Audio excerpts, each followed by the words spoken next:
This is Tommy's Outdoors 67.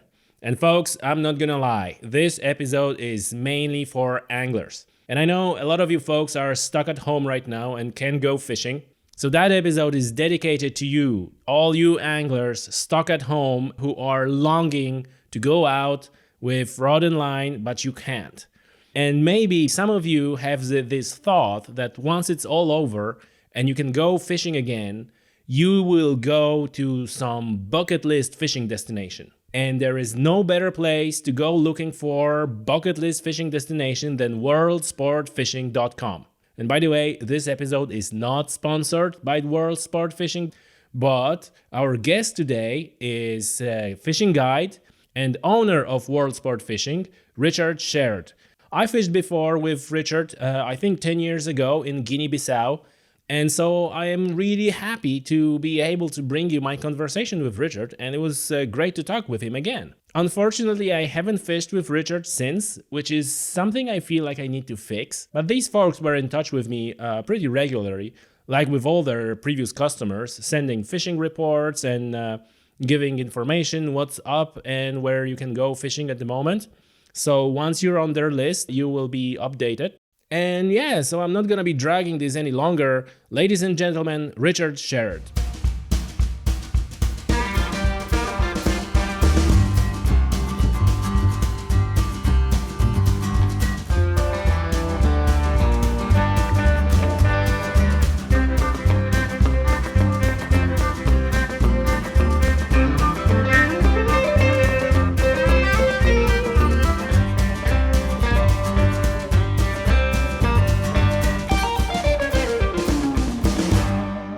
Richard, welcome to the show. Welcome to Tommy's Outdoors. It's been 10 years since we had a proper chat. Indeed, yes. And in Guinea Bissau, as I remember.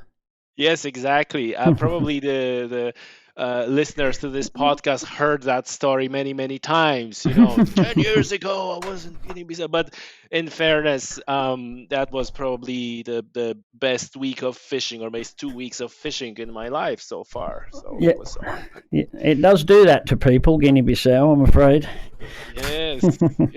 So just for the context for listeners, you're running World Sport Fishing, and the heading is Fishing Holidays by Fishermen for Fishermen. Can you just describe in detail to people what you're doing and what they can expect? I started the company in 1998, and since then we've started off with Gambia, which then was a very good and relatively cheap destination. Soon moved out into British Columbia and various other places, got involved in a lot of fishing in West Africa. Because I'm French speaking, I spread out across West Africa to Guinea-Bissau, Gabon, various other and destinations across there. And obviously most of the popular saltwater and freshwater destinations, Mexico, Kenya, South Africa. I'm pretty much all over the world, to be honest. It's incredible because your website. I like how the website is laid out. You can browse by destination or by species, and when you look by destination, you get Europe, Africa, America, which is North America, and then the rest of the world. When you have Thailand and India and Cuba and Amazon. Yeah. It's incredible. Even I forget how many destinations we've got most of the time. It must be very, very tough from the logistics point of view. How do you managing all that, global business? Well, we sell complete packages as a rule. Basically, push button packages, including flights and transfers, accommodation, food, blah blah blah. Because I find it it gives the client more confidence.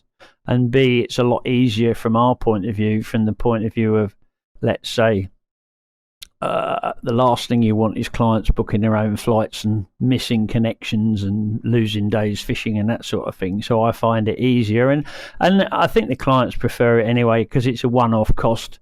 basically their costs are that, and they don't have to pay X when they arrive or whatever else. So it's just a lot easier from a client point of view. And of course, we're ATOL registered, so we pay a bond every year. So as a part of our bond, we include flights and that sort of stuff. Okay, okay. But I mean, the coordination of, like I presume in your office the phone is ringing all the time, and you have all those destinations. I mean, like it's 24-hour business given the destination. Is that hard to manage all that?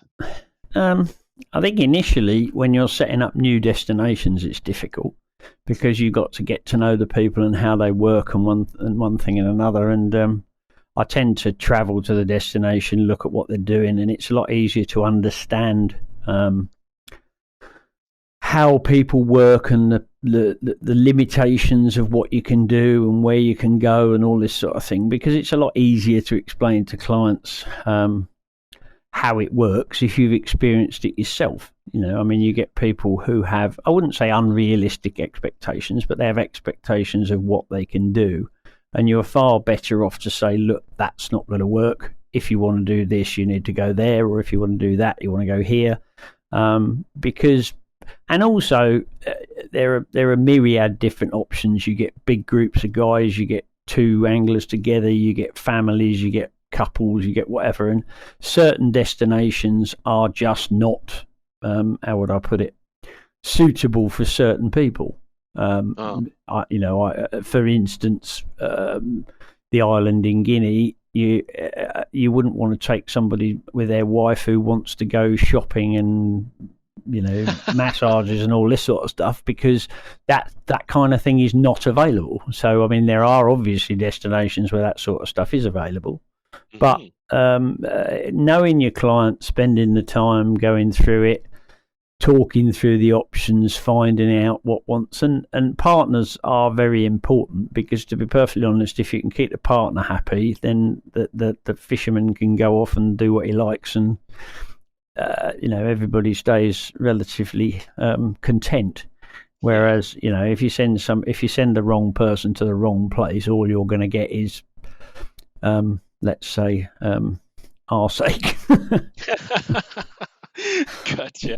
Well, and this is you touch on the important part, because it's obviously fishing holidays, but you also have an option to include the partners or wife or spouse. I suppose they can go ahead and do whatever they want. Yeah, I mean, absolutely. It's a situation where you need to be able to cater for that, because to be honest, otherwise you're literally just excluding probably 30% of your clientele. I mean, there are obviously guys who travel on their own and go fishing, but then there are any number of guys who can't do that because they only get one holiday a year. So, and that's a family holiday, and they want to include a bit of fishing on a family holiday. And I mean, destinations like Cabo San Lucas in Mexico and Cancun and places like that are ideal, because you've got a holiday resort with some good fishing next to it. Right. So, you can keep everybody happy in the same thing. You can have your big all-inclusive hotel while still going and doing a bit of fishing. Well, that's great. And, I'm happy you said that, because like in my head, after a visit to Guinea, it was only, for the hardcore anglers who just go in, they don't see anything and just isolated from everything else. But you're right, there's not all the people have this comfort, I guess, or this possibility to do. No, I mean, I would say you're probably right for 80% of the people who travel with us. They are groups of blokes, right? And they are going there specifically. They've got a week. Their missus has allowed them away for a week, so they want to go and they want to fish as hard as they can for a whole week, and they want to catch a lot of fish, and that's a natural expectation, which is fine. Yeah. And I mean, we cater for that in places like Guinea, Madagascar, the Andaman Islands, because they are pretty much fishing destinations. Yes. They're not what you'd call holiday destinations. I mean, Guinea, for instance. I mean, my wife is perfectly happy to go to Guinea. She's more than happy to go because she loves sitting on the beach. She likes going on the boat with us, and you can do other things. But if you want massages and going shopping and blah blah blah, then it's not, those sort of destinations are not the place. Yeah, obviously. Listen, Richard, so you're trying to be in each of the destination at least once a year, or is it like pretty much you go into the reconnaissance, I mean, see what's going on? I mean, there are destinations which we run exclusively: Guinea, Gambia to a degree, Senegal, where we've got our own boats and we have our own employees and we operate the fishing from there. But there are lots of destinations where we have appointed operators who we deal with. British Columbia, Mexico, Cancun, and a lot of destinations where we have an appointed operator who runs a fishing operation. Some of whom have their accommodation, some of them don't. So depending on where we go, we might have to book a separate hotel and fishing and flights and transfers. Gotcha. But a lot of places have like a fishing lodge, for instance. I mean, if you do somewhere like Costa Rica, you'll have a lodge which has its own accommodation. It also has its own boats. So we will deal with them. We have an exclusive contract with them. And we'll send clients direct, and they will pick them up from the airport and deal with them on that basis. And our involvement there is literally just as a travel agent. I mean, albeit a bonded travel agent with insurance and that sort of stuff, but we are a travel agent effectively. Okay, gotcha. Richard, tell me, there's many questions, but I suppose the one that I always asking my guests is like, how did it all started? How did you get to do what you do? Because I'm a fisherman. Yes, I appreciate that, but there's a lot of fishermen who are, mainly working in a factory. Yeah. Exactly, and trying to squeeze in a few hours in the weekend. I sold. Well, I've got a fair few businesses. I sold a business, a big packaging operation, and I was looking for something to do. And I went on holiday, and the guys in Gambia said to me, "Oh, we can never get enough clients. We can't, we don't know how to do it. We need to do something in England." And I said, "Well, when I get back, I'll have a look and I'll see if I can set you up a website," with no real intention to start a travel business, to be honest. It was merely an intention to help them out. Started the business, got involved, and next thing I know, here we are, 20 odd years later. Right. With a business. But yeah, I mean, I'm very passionate about sport fishing. I enjoy it a lot. And having said that, I can't remember the last time I actually landed a fish myself. I spend most of my time. If I'm out there, I tend to be guiding as such. So I'm. Yeah. And I believe, in all honesty, unlike a lot of people, that guides shouldn't fish. Because if a guide's fishing, he's not really paying attention to what the clients are doing. So realistically, you can stand behind people, and on occasion, if they say, "Oh, I can't hook this fish," or "I'm getting lots of bites and I'm not hooking up," or whatever, you can show them what to do and hook fish. And there are lots of different, how will I put it? There are lots of different opinions on how it all works. In my opinion, having fished with hundreds of anglers, maybe thousands, most anglers like to fight fish. Now, if they're having a hell of a job hooking fish, or they can't work the jig properly, or they can't work whatever, if I hook a fish and then hand it to them, they're more than happy to wind it in. And looking at some of the photographs on my website and photographs that have been sent through, and one thing and another, where anglers are going, "Oh yeah, look at this fish," and I'm thinking, hang on a minute, I hooked that. But that's certainly not the average. That's just on occasion. But it how would I put it? That's cheating. That doesn't count. Put it this way, you've got guys who get, and I mean the famous saying is, "Oh, it's a holiday of a lifetime." If they go away and they're struggling, because I mean, realistically, there are experts in this world who will tell you they know everything about everything and all the rest of it. But 90% of the fishermen that we deal with haven't caught fish that fight like that. They haven't caught fish that bite like that. Or when you're fishing things like live baits, it's very difficult because you've got to wait and you've got to take your time and all this sort of stuff. And unless you can impart that to them and they're gonna, they want to be. They want to be catching fish. They don't want to be spending 3 days missing fish and missing out on their best fish of the holiday because nobody's prepared to touch the rod or do anything else. And yes, I mean, I suppose one of the things that gives me more pleasure than anything is to how would I put it? Is to go to is to see an angler at the beginning of the week. And when they're sort of throwing the rod over their shoulder, trying to hit fish and doing this and freaking out when they hook a fish and losing fish because they're not in control of themselves, let alone the fish. And then, that is the issue. You've got a situation where, you say something to somebody and along the lines of you've got to be on your mettle here because this fish, these fish are going to smash you in the rocks or stick you in a wreck. So you got and there's a fine dividing line between being hard on fighting a fish and going completely mental and not really knowing what you're doing. You've got a situation where you say to somebody, you're going to have to go to this fish because we're on the side of a wreck and that fish is going to go, and they just go mental, and you go stop, because they're overreacting so much they don't actually know what the fish is doing.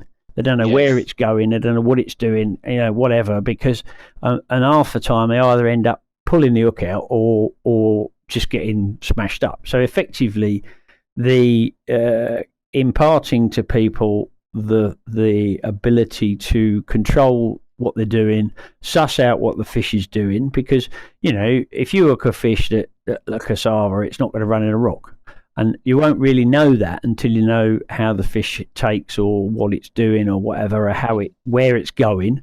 And if you're going like a lunatic and thrashing about, ripping the rod over your shoulder, and you can't tell what's happening. So it's literally calming the angler down, saying, that's it. Be firm on the fish, but just don't overreact and don't lose it, for the fact that you can't control yourself, let alone the fish. So, and at the end of the week, you've got anglers who are there, tap, tap, tap, bang, nice control, nice pump wind, putting pressure on the fish, even pressure on the fish and working it away from the snag. And you think, yeah, that's great. He was, when he turned up, he hadn't got a clue, and now he's walking out the other end of it. He can use his lures properly. He can cast better. He can stand up in a boat better. He can, and when he hits that fish, he knows what to do, and he doesn't panic and he doesn't overreact. So, that and that's a great thing. That's a nice thing about guiding is actually taking people in one end as a novice and taking them out the other end. I wouldn't say as an expert, but as a lot more experienced angler, because when they are spending £2,000, £3,000, £4,000 on a holiday, it's a very expensive place to learn to fish. So they need to be able to how would I say, calm themselves down, work out what's going on, and just do the best they can. And you touch on a very important point, because first of all, in a lot of cases, people don't know what to expect. We like fishing for pike or sea bass here in the islands, and we have, like, I think that most of anglers have years of experience of fishing that fish, and that there's no relation to what's going to happen there in the tropical waters and those tropical fish.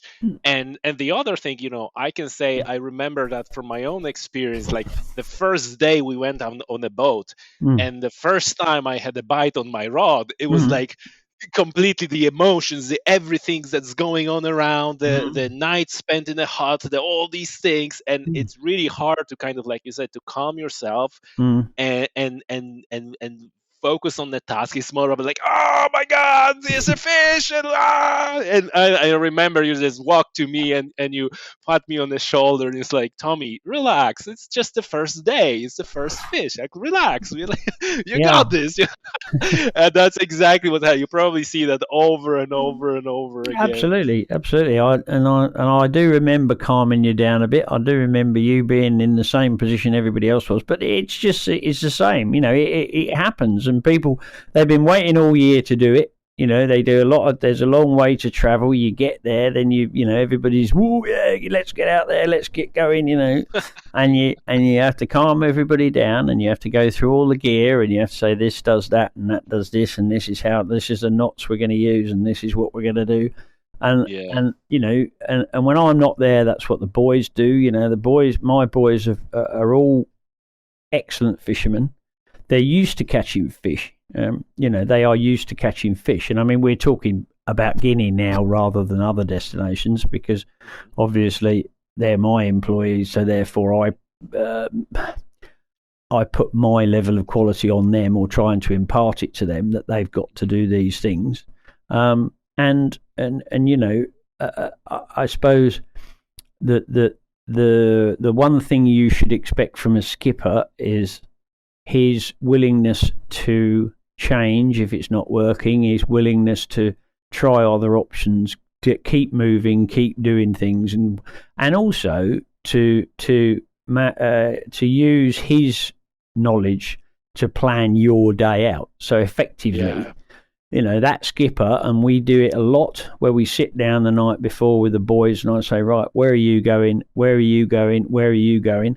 And they'll go, I'm going to Chimneys, I'm going to the West Wreck, I'm going to Porco, I'm going here. And what are you going to do? And then, and the most important question, what are you going to do if it doesn't work?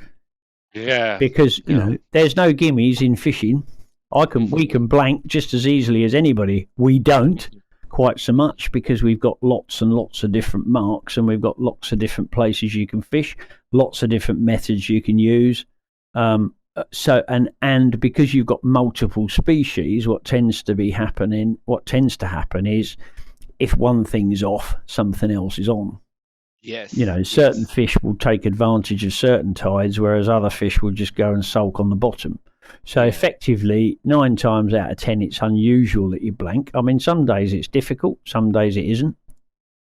Mm-hmm. But realistically speaking, that skipper should be sitting there. He's an hour and a half ahead of where you're fishing. So he's going, right, when this bite packs up, and they do that. The idea that you're going to turn up at a place and you're going to fish all day and you're going to catch fish there is rubbish. Basically, the fish will come on.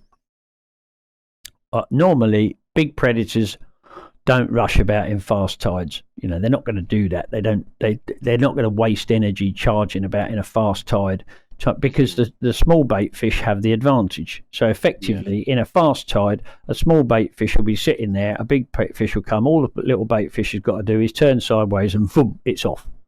Yeah. Whereas in a small tide, that little bait fish has got to swim like buggery to get away from that predator, because basically the tide's not helping it.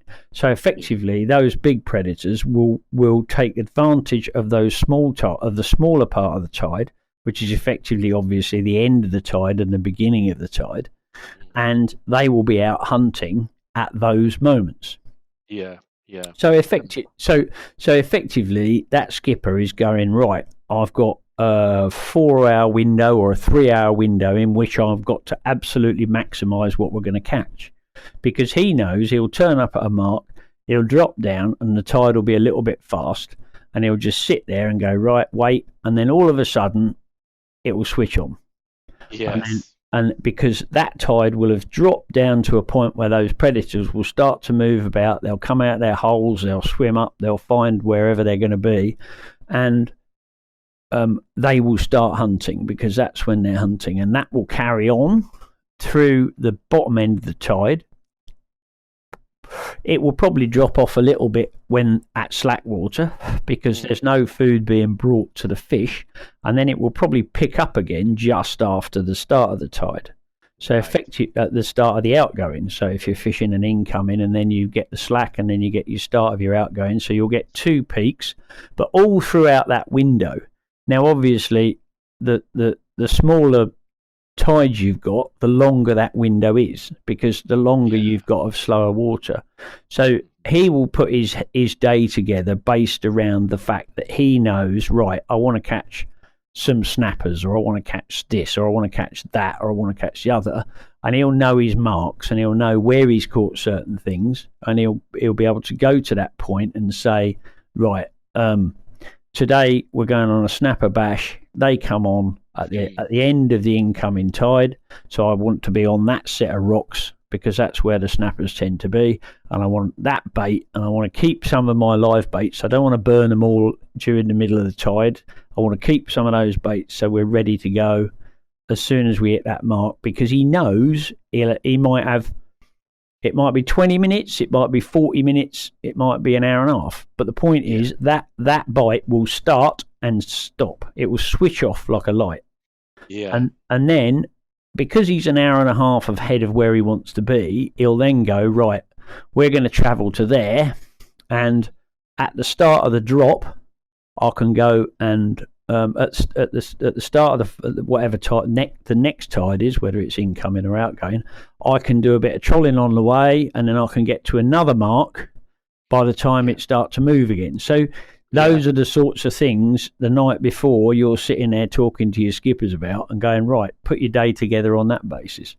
Yes. No, like you're like everything. This is like a local knowledge and experience of the local conditions is something that you cannot replace and you cannot read. Well, I think the tide thing is worldwide. I mean, that tide effectively. I mean, you see situations where I've got some friends in Devon who've got a flat over one of the little rivers, and you can see the bass, and there will literally be just cruising up and down, doing nothing, not really interested in anything. You can chuck a lure at them, you can do what you like, and they won't touch anything. Then all of a sudden, it switches off. Everything they start to move more quickly, they start to move around, and next thing you know, they're gone. They're going out, going to look to where they're going to feed, because they know at that point, and depending on whether they're feeding, and obviously it depends on what they're feeding on. If they're feeding on, in bass in particular, things like razor clams, or whether they're feeding on peeler crab, or what they're doing. But they're a typical predator in the fact that they will cruise around doing absolutely nothing, and all of a sudden that tide will switch on and they sense it and off they go. Yeah. And if you're doing, let's say you were beach fishing, for instance, you've got an outgoing tide. And you're fishing the end of the outgoing tide, so effectively it's miles out. You've got loads of exposed rock and everything else. And none of those fish are going to come in there at that point because they won't risk stranding themselves. I just want to finish off the part with the destinations before we go a little bit more technical on fishing. So, what are the either most popular or destination that you would recommend, and are they the same? I think destinations tend to come down to style of fishing or type of fishing. So obviously you've got fly fishermen, you've got big game fishermen, you've got inshore fishermen, you've got specimen anglers. So each destination tends to appeal. I mean, even to the point of fly fishing, you've got the cold water salmon boys and trout boys, and then you've got the bonefish, hot warm water bonefish guys. So even those split into different ones. But I mean, as far as salmon fishing is concerned, British Columbia, fantastic destination, well supported fishery, relatively easy to get to, and you catch a lot of fish. The Fraser, there's more fish run up the Fraser system in a day than run up the Dee and the Tweed in a year. So it's a fantastic destination, and also while you're there, you get a chance to catch one of those massive white sturgeon. So realistically, it ticks a lot of boxes for a lot of fishermen. Still relatively cheap. I mean, it's gone up a little bit, but that's got more to do with exchange rate than really the price of the fishing. But yeah, I mean, it's been a destination that we've been doing for 20 years, and pretty much it performs. I mean, it does produce a lot of fish. Good operators. I mean, the Canadian boys are very heavily licensed, so it means all their equipment's good. The boats are good. And is that destination that is let's say wife friendly, or is it more hardcore? it is. I mean, it is. You're on the edge of the Rocky Mountains. So I mean, but yes, I mean, very. The Canadians are friendly people, and there's stuff to do. Beautiful area. I mean, stunning area on the edge of the Rockies. Or sorry, the coastal mountains rather, Rockies. And you got Vancouver, you got Vancouver Island, you got the Rocky Mountaineer train that goes up through. So you can put together packages that include other stuff. Okay. But yeah, it's a good destination for everybody. I mean, we send a lot of anglers, to be honest. We send a lot of groups of anglers. But yeah, great, very good, very good. As far as I suppose the warm water fly fishing guys, Cuba, Las Salinas, Bonefish. yep. Well, everything: bonefish, tarpon, permit, and I mean, I wouldn't say the emphasis has gone a little bit away from bonefish, but I think what's happened is a lot of people have caught bonefish, Yes. so they want to do something else. They want to do, they want to catch a big tarpon, or they want to do something, let's say, that is going to be a little bit different. And I mean, Cuba, certainly the areas like Las Salinas will offer you, how would I say, a good chance for a decent tarpon. Permit, which are almost the most frustrating fish you'll ever catch in your life, because they don't seem to be hungry whatever you do, but they are that so bone fishermen are now going away from being just bone fishermen, and they tend to want to catch tarpon, they want to catch permit, they want to catch all sorts of stuff. So destinations like that, Cancun in Mexico is very good. I mean, the old Ascension Bay, which is an old collapsed volcano crater with a load of flats in it. That's a good destination. So yeah, I mean, those two are probably the easiest to do. I mean, there are hundreds of bonefish destinations. I mean, Florida. I'm waiting until you say Guinea Bissau as one of the. No, I wouldn't. I don't sell Guinea Bissau as a fly fishing destination. Because on the fly fishing. Sorry. Yeah, I mean I would. I mean, going through the sort of destinations you got, and I mean those two would probably be the easiest to do. I mean, there are hundreds. There's Florida. I mean, the only slight issue I have with Florida is there are a lot of anglers, and most of the bonefish can tie their own flies because they've seen so many. But it can still be a very good destination. Predominantly, Florida is a destination where people fish for tarpon, because they've got a big head of medium-sized tarpon, but not particularly fly fishing for them because they're a bit big for most people. But averagely,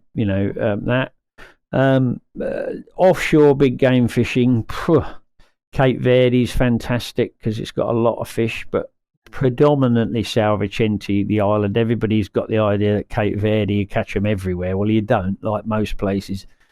Salvicente, the channel between Salvicente and San Antone is predominantly the area where Cape Verde's got its name from. Senegal's very good and relatively cheap.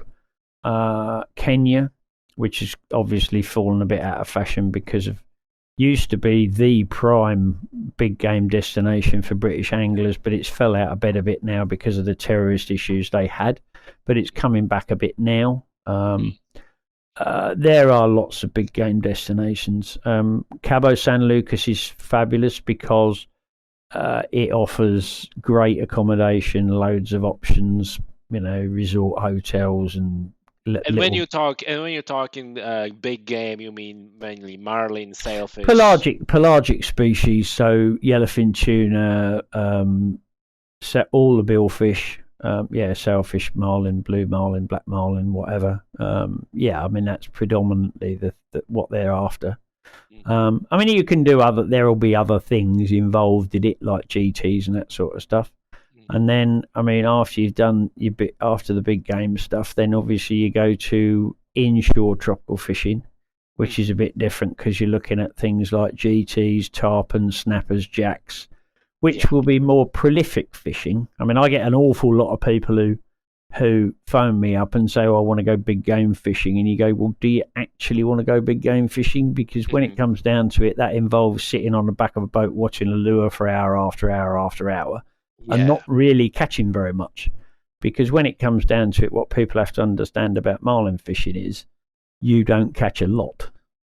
And if you go to the very few places where you do catch a lot, it's expensive because big game boats, you're paying for a big game boat when it's standing still, because most of them don't do anything for about 9 months a year. Yes. And when you're paying £250,000 for a big game boat and it's standing around for 9 months a year, then you have to earn a lot of money when it is moving. So you got to be talking £800 a day and upwards. Yeah. I mean, I've seen prices last year in the £1,400 mark. Oh, wow. Certainly in the Azores and some in Cape Verde, Madeira. These destinations, they're expensive, but that boat literally doesn't do anything because their season is from May to the end of September. So, and actually they don't get much trade in September. Most of it's realistically, it's from May to the middle of August. So, they've got to make their money in a very, very short space of time. Yeah.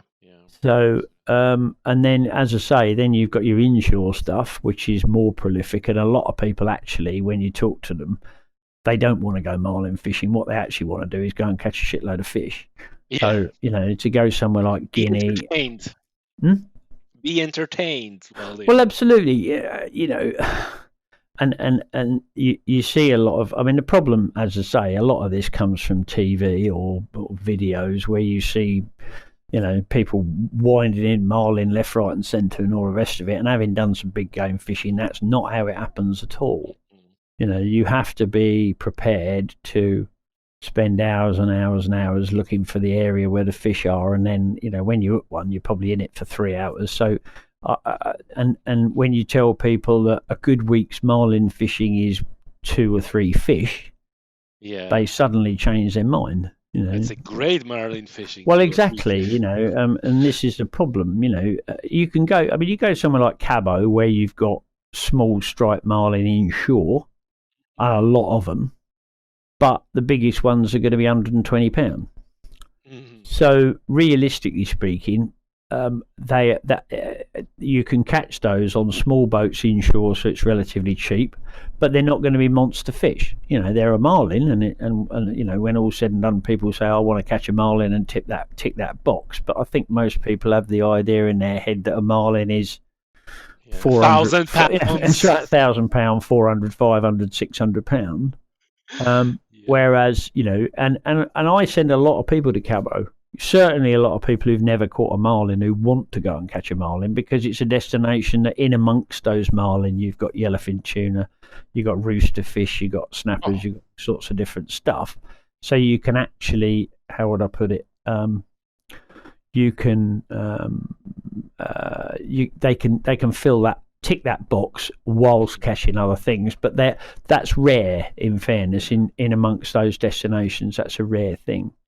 So, realistically speaking, when getting back to inshore tropical fishing, which is what you did in Guinea, which is tarpon, jack, snappers, barracuda, cobia, there's a lot more of them, and you catch a lot, and you can catch 20, 30 fish a day. So when it comes down to it, realistically speaking, that those tend to be the destinations that people like to go because they want to get their string pulled. And if you're fishing, albeit those fish are 10, 15, 20, 30 pound, if you're fishing them on light gear, which is effectively pike fishing gear, it's still good sport and it's still a challenge, and they still lose them, and they still, and they're still difficult. They're not gimmies. They don't sort of jump in the boat. So effectively, they're gaining experience, and when you work in the business as long as I've have, and you get repeat clients, you find clients which will go through the gambit of fishing in various destinations, and then go, right, well, I've ticked that box, I'll now move on to the marlin fishing and all the rest of it, because they've now gained enough knowledge not to panic when they hook a big fish, and not to get carried away, and not to do this, because I've seen a lot of anglers lose. When you go marlin fishing for 3 days and you get one strike, and then the angler goes mental and smashes it off, that's quite frustrating for everybody, skipper, client, everybody. So that experience of not panicking and not going mad, and listening to what people are saying whilst you're trying to fight a big fish, is a great thing. Yeah, absolutely. And then you've got what I'd class, and I mean, as far as inshore stuff, obviously the GT thing. Everybody's gone mental on popper fishing for GTs and jigging for dogtooth tuna. That seems to be a big thing at the minute. I mean, it's fishing is very faddy. You've only got to look at carp fishing and whatever to see how faddy it is. People get this idea and go, oh yeah, well, I'm only going to do this and I'm only going to do that, and everybody's, GT fishing, fantastic, and surface lure everything led into that from the surface lure fishing craze, because everybody went popper mad on bass at one point about 5 years ago, and then that sort of led into everybody wanting to catch stuff on surface lures. I mean, we get a lot of people who come to West Africa who want to catch everything on a popper, and the GT fishing thing is fantastically visual, great fishing. They fight like stink, very explosive, but it does tend to be in places which are untouched. You have to go a long way to catch GTs because they tend to be in very remote areas. So you talk Madagascar and Seychelles, and obviously you're talking Indian Ocean and Pacific. So predominantly the UK guys did the Indian Ocean. You've got the Andaman Islands, you've got Sri Lanka, Madagascar. And that's another, as I say, that's another destination which is very, but they tend to be species specific destinations where you tend to be going specifically for GTs, because what tends to happen with GTs is you're fishing with tackle that nothing else is going to take. I mean, if you're using a popper the size of a milk bottle, very rarely is a small fish going to take it. So it tends to be, and it's a young man's game as well, standing up, thrashing the water to a froth with a massive great popper like that in 35 degrees of heat can take it out of you. So I even remember from Guinea Bissau that this could be quite physical, and you need to be in a good shape to be able to do this day after day after day, because it's not like once and done. You just wake up and you go fishing, and then you're working that lures and I mean that's not even big poppers. I mean, the poppers we're using in Guinea are 150s. These guys are using 220s and in some cases 300 mil. So and they weigh a ton, and you're using big rods. 14,000 Stella reels. It's big gear. But fantastic sport. But again, the same kind of thing is the fact that if you've got anglers who want to catch a lot of fish, then it's probably not for them. Because, despite what everybody will show you, and I mean, everybody shows you photographs all the time, everything you see on Facebook and all the rest of it is, oh, yeah, we caught all these and all the rest of it. And when you actually find out about it, they've actually caught 2 fish in a day. And so, again, cut your cloth, if that's what you want. And I admire specimen fishermen. It's not particularly my bag, but certainly I appreciate what they want to do, and I appreciate how they want to do it. and that's fine, you know. Yeah. But you just have to be honest with people and say, you do realise this is it, you know. I mean, I think if any fisherman who assumes that they're going to catch millions of fish everywhere they go is deluding themselves a bit. Yes. But the English tend to be relative. I mean, I've dealt with a lot of different nationalities. The English, thankfully, tend to be relatively realistic about fishing. You know, they appreciate the fact they're going to have a bad day every now and again. Yeah. But what they don't want to do is have a bad week. And the worst thing about it is, and the thing that I get complaints about is about not knowing what's going on and why. You have to explain to people why you're doing what you're doing and how it may work and how it may not work. Because anglers, how would I put it? You learn as a guide and as a skipper. I learn as much about a day when I don't catch anything as I do on a day when I do catch things. Yeah. And in some cases, when you're catching, you're so busy doing whatever you're doing that you don't actually take in what's going on.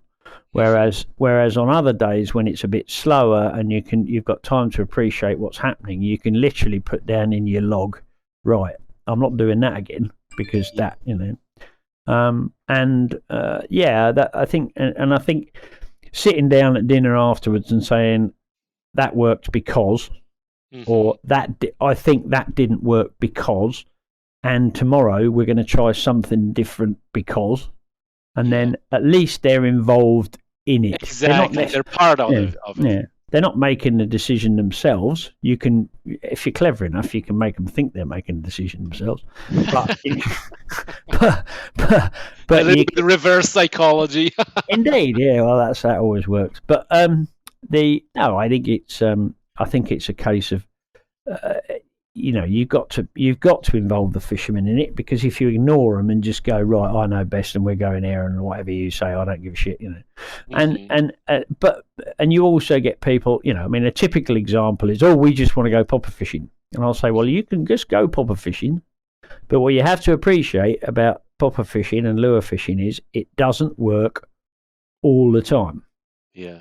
It's no good standing on a beach, thrashing the water to a froth with a popper when the tide's going out, because those fish won't come into that shallow water when the tide's going out, because they won't risk getting stranded.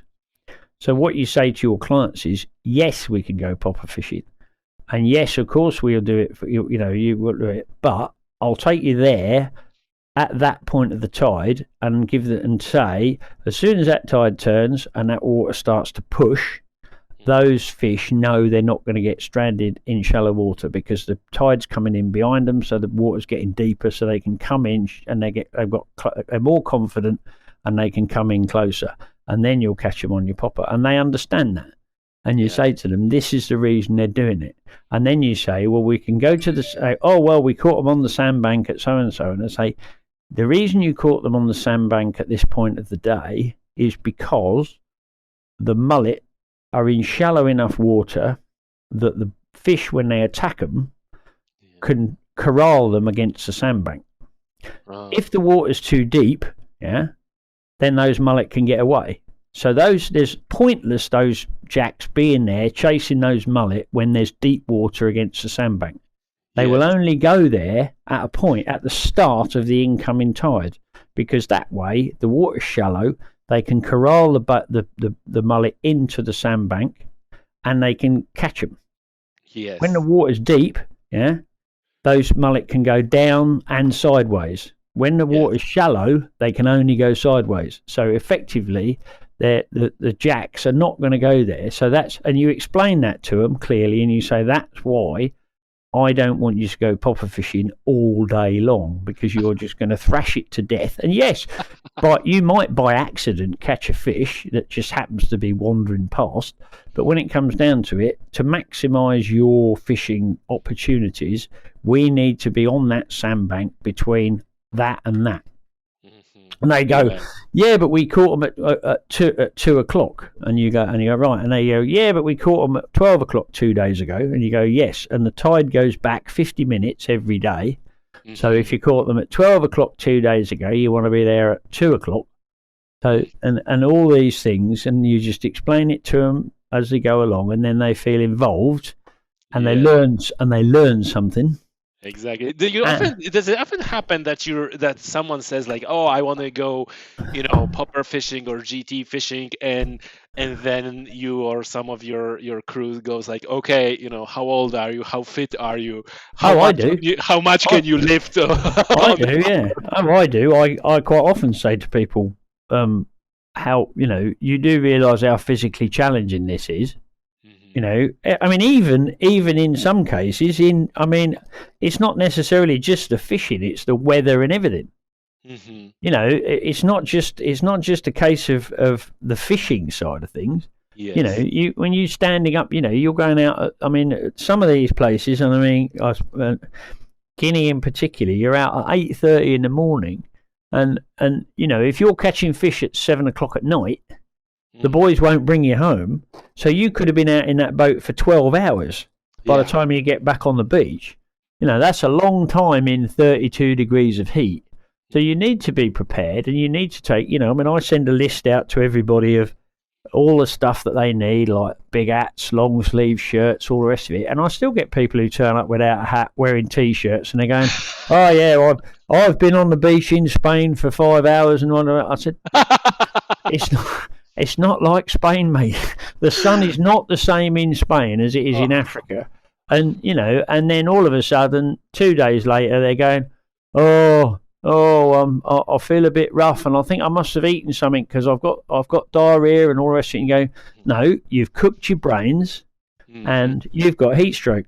Oh, no, well, I think I've eaten something. And I go, well, we've all eaten it. That the food's all prepared in the same big roasting dish, and we've all eaten out of it. Now, if there's anything wrong with it, we'd all have the shits. But it is people, yes. Some people are, how would I put it? Some people just don't bloody listen, and there is nothing you can do about it. There is absolutely nothing you can do about it if they won't listen to you. But I don't get any satisfaction at all out of saying, I told you so, but I do try to, how would I put it? I do try to be as sensible as possible ahead of time, and I'll send everybody a little list of things, and say, right, you've got to wear this and you've got to take that. But how would I put it? They don't read it. Yeah. Did it ever happen that you refuse to take someone because you know that this is so outrageous that there's really no point? Oh yeah, absolutely. Okay. Yeah, Okay. yeah. I refuse to take the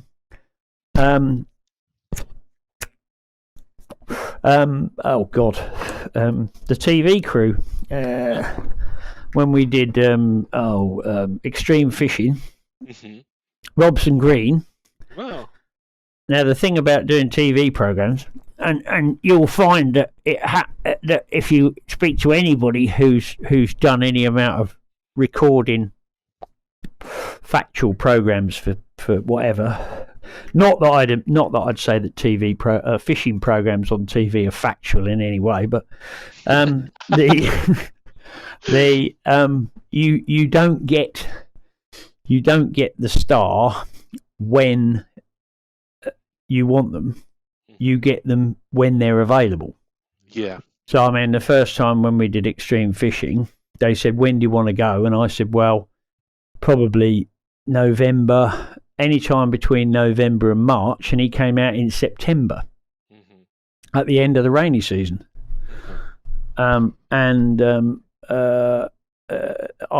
said, "I want to go tarpon fishing." And I said, "No." I said, "It's a pointless exercise. They're not there. And it's a hell of a long way to go. And I know the mark, but there won't be any fish there. You won't catch anything. It's a waste of your time. You've only got 4 days here." Sorry, that wasn't extreme fishing. That was Grand Slam. I said, "You've only got 4 days here. Why would you waste your time going and try and catch a fish that wasn't there?" And they went, oh no, we want to go tarpon fishing. So in the end, I said no, and Lauren took them, and lo and behold, they didn't catch anything. Oh, okay. So that was no surprises there. Well, that is the absolute truth. I mean, that's what happens. People. There are certain things you can do and certain things you can't do, and one of the things you can't do is catch fish when they aren't there. Yes, that's most difficult. That's the most difficult. That's the most difficult task. Richard, if someone is listening to this and they're obviously want to go for their big fishing adventure, initially I want to really ask you about the tackle and the gear and what gear they should do, but because of the variety of fishing and fishing destination, there's so many things, right? So the answer is like it depends where, but maybe more kind of like a generic advice when someone is is about to choose the destination or choose the species of fish. What they should do and what they should consider outside of obviously reading the information that you send them? Oh, I mean, put it this way: tackle catches more fishermen than it does fish. So when it comes down to it, funnily enough, the general anglers, i.e., people who river fish or fly fish or whatever, tend to be the easiest to deal with because they'll take your advice and tend to hire a tackle pack, which has predominantly got basically what they need.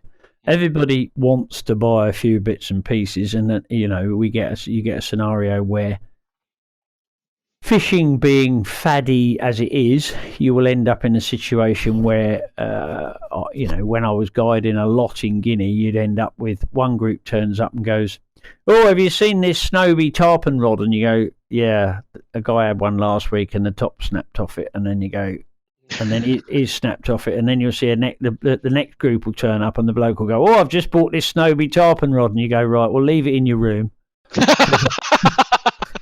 But and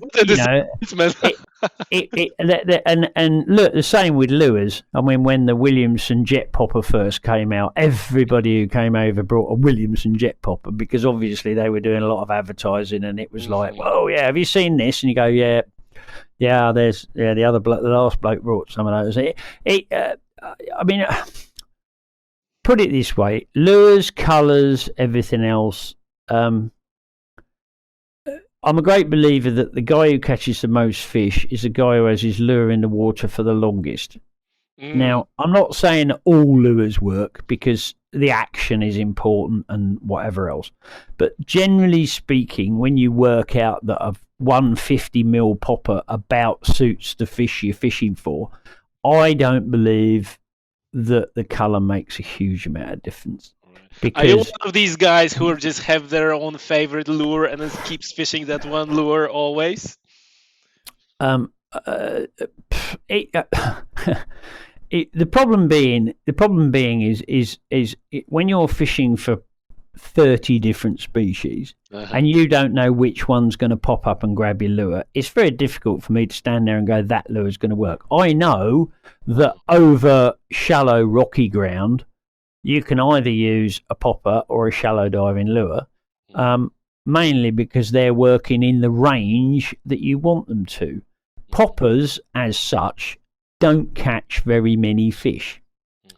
I'm not saying that they're not great fun to use and they're visually very great fun, but they don't, by comparison to, say, a stick bait, they wouldn't catch as many fish. Because when it comes down to it, jacks will eat anything. They'll eat your flip-flop if you chuck it in the water. I mean, if they're smashing about on the surface, it doesn't matter what you chuck in. If they're going in one of their frenzies, if you're having a frenzy of jacks smashing about, you can chuck what you like in the water. I had a day at the Chimneys with two of our clients, and the jacks just kept coming up and coming up and coming up. And by the end of the day, I don't think we had a lure in one piece in the tackle box. Everything had been chucked at it, and everything had caught fish. because those fish were on, and because the jacks were on, the snappers were coming up as well, because once those jacks start to feed, those snappers get turned on, the barracudas get turned on, everything gets turned on, and they're all coming up hammering them little bait fish, because the jacks create havoc, which means there's bait fish flying everywhere, so the snappers will snap them up and the what's it. But and when those fish are in that mood, I don't give a crap what you chuck in the water, it'll catch fish. Yeah. When the fish are not in the mood, and that tends to be when there's not many around, if you have an instance where, for instance, you've got everybody's idea of a snapper bite is the rod bent double, screaming line off at 100 miles an hour, and it's stuck in the rod holder so hard you can't get it out. That normally indicates to me that there's a lot of snappers down there, because there's a snapper seen that bait, and he knows that if he doesn't grab it now, one of the 7 or 8 snappers swimming around him is going to grab it. So he's going to grab it and he's gone. And he's trying to get back into his hole or into his little gully or whatever it is that he lives in, and he's trying to get there quick before somebody nicks it off him. If you've got one snapper, that bites like a crab. It's just tweak. It's like having your pocket picked.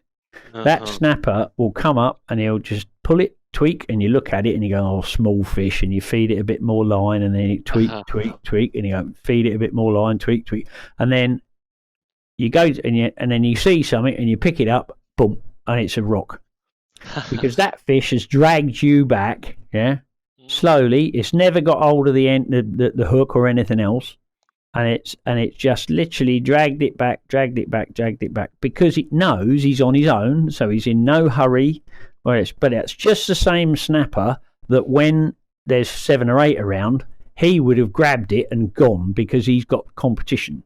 Yes. So effectively, when the fish are competing, and you'll see that with everything you like, ground bait. If you ground bait a swim for commercial carp, and you can get those fish up in the water competing, as soon as you get your float in, bang, it's gone. Because there's fish competing and they have to get it, and if they don't have it, they're not going to get it. If you've got one carp, he'll mess about and swim around and line bite and whatever else, because there's no competition. So they're all, as far as lures are concerned, the guy that will catch the most fish is the guy that covers the most ground. And yes, obviously, you don't want to use a lure that's so deep that it's going to keep going in the rocks. And you don't want to use a lure that's so ridiculously big that the fish aren't going to take it. But realistically speaking, as far as colours are concerned, I'm a great believer in natural imitations. Blue, silver, green and black, stuff that's natural. For some reason, redheads work, and I will give you that. Redhead is a good colour for a lot of fish, and it works in certain conditions, I find.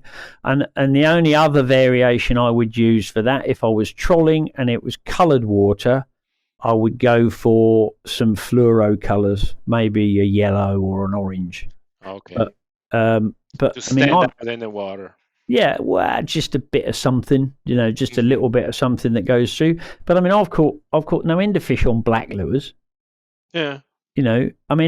Realistically, when you're laying on the bottom, and trolling lures traditionally are, for me, they're barracuda lures effectively, and that barracuda's lying on the bottom, and it's the noise more than the action, the noise, it's the vibration more than the colour. Yeah, absolutely. If you put 4 trolling lures out, the one that will catch the most fish is the one that's swimming deepest. Because there's it's close. It's closer to the fish. Yeah. And then if that lure conks out and you have to take it out of the water, the next deepest one will catch the fish. Yeah. That's very interesting. That's good tips. Richard, question, like we're gonna be slowly wrapping this up, but I have 2 more questions for you. Mm-hmm.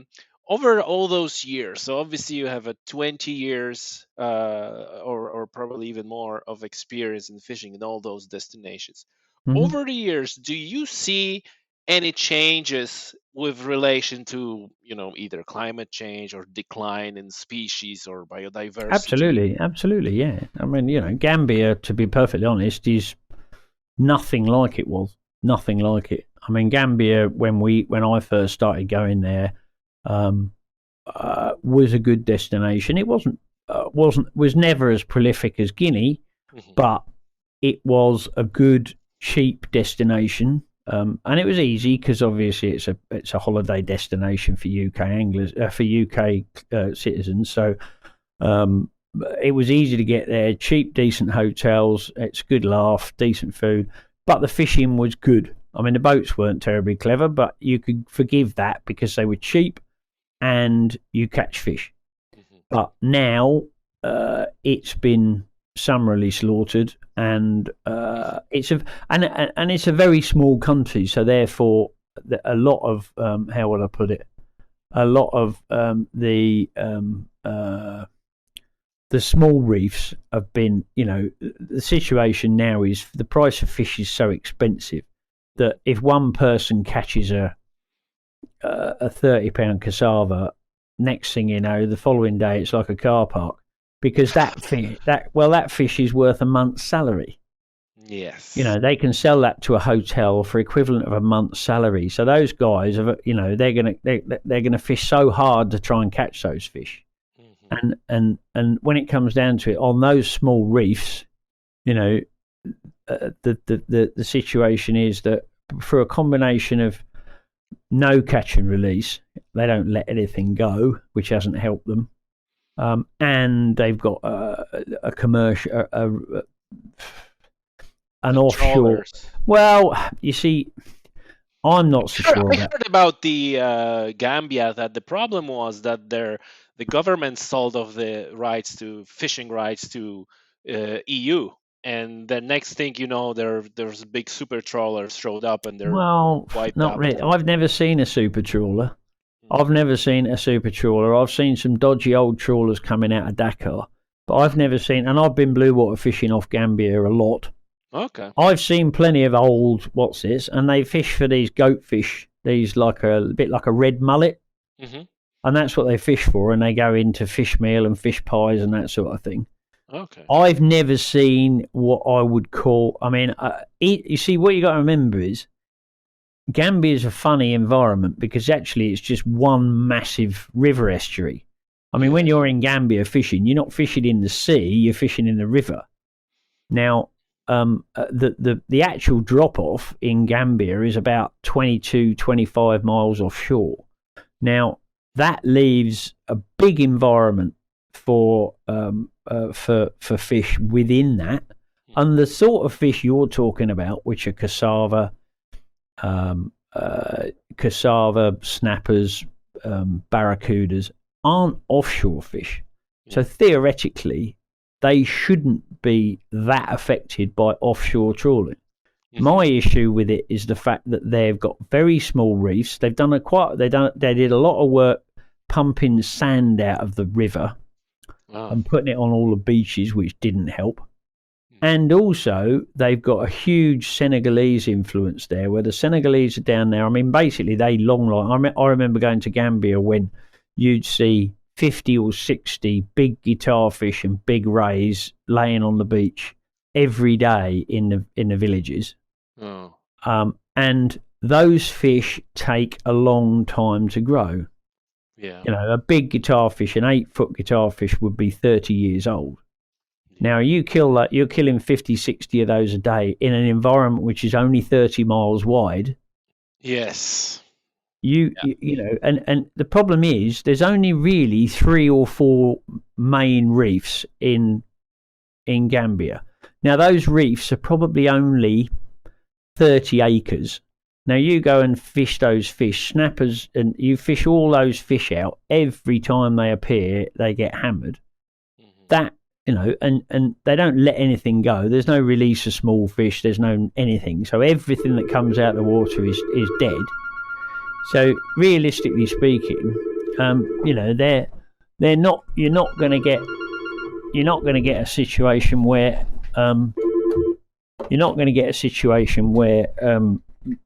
they're going to replenish, because every time they come in. They get hammered. Guinea, on the other hand, because they haven't got the population, and because it's a massive archipelago, and there's no refrigeration on the islands, there's no how would I put it? There's no way for them to exploit it, because basically when you talk to the fishermen there, because they've got no fridges and no freezers and no electricity supply, when you say to them, well, why don't you get a bigger net and why don't you do this? Say, well, what's the point of having a bigger net? Because I catch a load of fish and then they all go rotten, because I can only sell the fish I've got to the people in the village. So what's the point of catching a lot of fish? Yeah. So they catch a few fish every day, which they take back to the village and sell, which is ultimately sustainable. Right. And because it's got rocks and wrecks and reefs and all that shit, the commercial boys can't fish it. But offshore, there is exactly the same trawlers and exactly the same Senegalese netsmen that there are in Gambia, and yet the fishing in the islands is perfectly fine and untouched. Now, my argument would be, if Gambia was in the same situation, that it's all very well everybody blaming the trawlers and blaming this and blaming that, because what that means is they don't have to stop what they're doing. Yes. Because we can say it's not our fault, it's their fault. Now, everybody likes to blame everybody else, but when it actually comes down to it, in my opinion, and I mean, I did a thing with the Gambia experience, and I said they used to have a fishing trip where they went out on this pirogue, about 20 people, and they all used to go out with a fishing rod in the creeks, which effectively is the nursery for all these fish. They'd go out in the creeks and they'd fill bucket after bucket with 3-inch long fish and kill every one of them. And I went to them and I said, you've got this eco malarkey. We are a sustainable travel agent, and you're doing that. Yeah. And I said, what you need to do is you need to go to all your clients and you need to say, right, we're going to charge you £5 extra per person, which will go straight to the crew as long as they release every fish that comes on the boat. And, you talk to the punters on the boat and you go, do you like this bit where there are all these dead fish flapping about, all these fish flapping about in the bottom of the boat? And they go, well, not really. And you go, well, would you be happy to do that? And they said, yeah, of course we would. So I said to them, right, you go to all your operators and you said, unless you're going to release the fish, we're not going to book your boats. And they went, yeah, good idea, blah, blah, blah. And I said, you take that extra £5 and you give it to the boys, because let's face it, those fish that they sell aren't worth a fly in anyway, because they're all tiny little fish and nobody wants them really, but they'll still take them down the market and sell them. So you give them that £5 each, they'll be better off. All your clients will be happy and you'll be doing your eco thing. Yeah. Good idea, let's do that. Right. I went back there about 5 months later. The boat came in and the boys are going, bringing these buckets of fish off the boat. And I said, well, what's going on with that then? And they said, yeah, it's great. We get an extra £5 and we get the fish.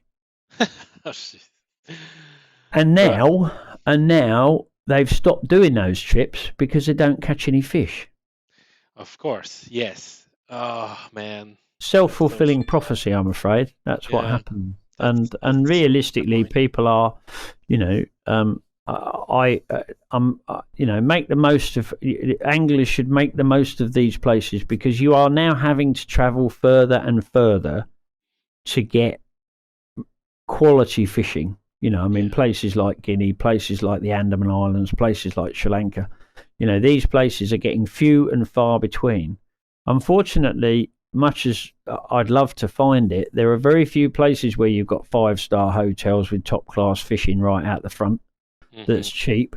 They don't really exist anymore, because the disturbance of jet skis and people windsurfing and blah blah blah, or the pressure of fishing to provide fish for all those people and all the rest of it, has meant that those sorts of environments don't really exist anymore. I mean, there's a lot to be said for Florida for their fish conservation, because they've done a brilliant job over there with their stuff. But that's one of the few places where that sort of thing exists. But realistically, to make the most of places like Guinea, because as soon as somebody puts a refrigeration plant on one of those islands, It's next thing you know, boom, finished. Yeah. That's not good. And what's your view? How this is gonna continue? What's the future? Are we heading to the future and eventually we're gonna catch every single last one of those fish and we're gonna be left with a No, I don't think so. simplified ecosystem of jellyfish and worms? No, I don't think so. I mean, people are becoming more aware. People are becoming more aware, and my clients are becoming more aware of the fact that they're putting pressure on captains. I mean, my lot, given their due, they do release fish. I mean, I suppose it comes hard to people who haven't got a lot to chuck back what is effectively a meal or whatever else. I mean, luckily for us in Guinea, there's nowhere to sell them. I mean, there's certain fish. There will always be certain fish that are difficult to release, and there's a lot of sort of higher than thou individuals who go, was it, every time something goes on Facebook, it's, was it, was it released? Was it released? Was it released? Yeah. And you go, well, I've got 9 crew, I've got 15 staff and 8 clients. They've got to eat something. So when it comes down to it, no, they weren't all released. We took some of them. But I do make that clear to clients before they go, the fact that they will be killing some fish. But hopefully we've ended the gratuitous slaughter of hundreds of fish just for the sake of it. Yeah. I mean, I thought that was great that we actually were eating a fish that we caught. We kept the amount of fish that were to feed all the people on the island and so on, and release the rest. But I think it was brilliant that this part. Social media can be difficult sometimes because people want to see fish. And when it comes down to it, if you want to see a fish, you got to take it out of the water 9 times out of 10. And I have issues in the fact that where we are in Guinea, there isn't a hospital for 2.5 hours. By boat. So I will not have a barracuda in the boat because I've seen too many people ripped up by them and whatever else. And also the crew, apart from anything else, it's got a ruddy great rapala hanging out of its face and a set of teeth, like whatever, and it's thrashing about whatever. I mean, I don't want it in the boat. Unless it's dead. So, if you're going to bring that barracuda, if it's lip hooked and we can flip it off, absolutely no problem at all. Fine. If it's got whatever inside of its face and it's thrashing about all over everywhere, I'm sorry, bang, knock it on the head, bring it in, unlock it, put it in the fish locker. If we can, but that's barracudas in particular, and as far as I'm concerned, I've said it numerous times to clients, we catch a lot of them, and I'll say, right, if you want to stop killing barracuda, we'll stop fishing for them. We'll just stop trolling and go somewhere else because you catch no end. You catch, I don't know, 6 or 7, 10 an hour if you do, and also there are other fish like cassava in particular which just will not release. They, even in relatively shallow water, 15, 20 meters deep, you bring them up and the bloody things, you can try and release them, and you let them back and they flip up on the surface and they're very difficult. Some fish are difficult and those fish you need to literally limit how many you catch. Because if you're going to catch them, then you gotta kill them. Then they're gonna, we're gonna knock them on the head, and they taste great, but you only need a certain amount. You don't need 30. You probably need half a dozen. So we will try and release them, and the boys do try and release them, and every now and again one will go back. But even then, I'm not entirely sure that it's not. There's always the question about the mortality rate, right? Yeah. So snappers will release, cobia will release, lots of fish will release perfectly well, and we release all our tarpon, all our rays, all our sharks, all that sort of stuff. But there are certain fish which are just not easy to release. So I think that's just the way Richard, it is.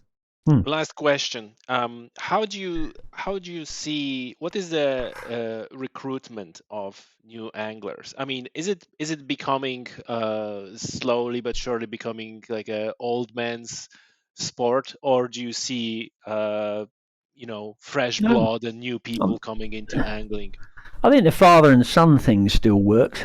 I think if you get fathers who fish, you tend to get sons who like to fish. I mean, it's difficult for me, to be perfectly honest, because because of the cost of what we do, traditionally the guys that I'm dealing with tend to be at the older, more well-heeled end of the market. So as such, I don't tend to see a lot of kids unless their dads are bringing them. You're right.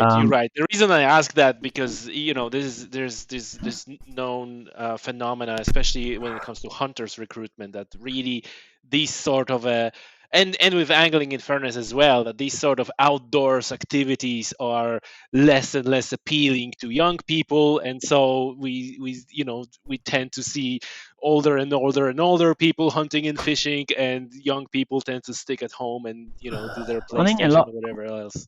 Well, I mean, I think I would say the economic decimation of the countryside is probably part to do with it, because there's a lot less people living in the country. I mean, shooting and fishing traditionally is a country pursuit, and although obviously there are people who live in central London who do it, they're obviously not going to be as many. And the more people that move into city, more people living in cities, and as a pro rata to the population, there are going to be less people doing it. I mean, I don't know. I mean, it's still, my son's mad keen. He's 13, loves it. Went out to Guinea, thought it was fabulous. Wants to go again. Was very disappointed, but he couldn't go this year. But yeah, I think you have to have, you have to have an adult influence that's bringing people along. He fishes because I fish, and I take him fishing. But I mean, I think a young guy, a 10-year-old now, I mean, all the other rubbish that's going on, like they can't be out on their own, and all the child molesting rubbish that's doesn't help, because people are scared about kids being down on a riverbank on their own. I think that's probably it doesn't help, but I don't know is the answer. I mean, I'm sure there are some far worthier people than me know the influx of young anglers. I mean, we do bits and pieces at shows for and I always spend a lot of time with parents who want to buy fishing rods for kids and stuff like that, because I think it's a worthwhile investment. Not mind you, not that I think I'll be around by the time they get to old enough to buy a holiday in Guinea Bissau, but my son might be. You never know. Richard, listen, it was great. It was very educational and interesting. Thank you so much for your time. Listen, tell us for our listeners where to find you, and how to find your place, and how to book the holidays. Well, obviously, www.worldsportfishing.com is the website. My email is richard@worldsportfishing.com.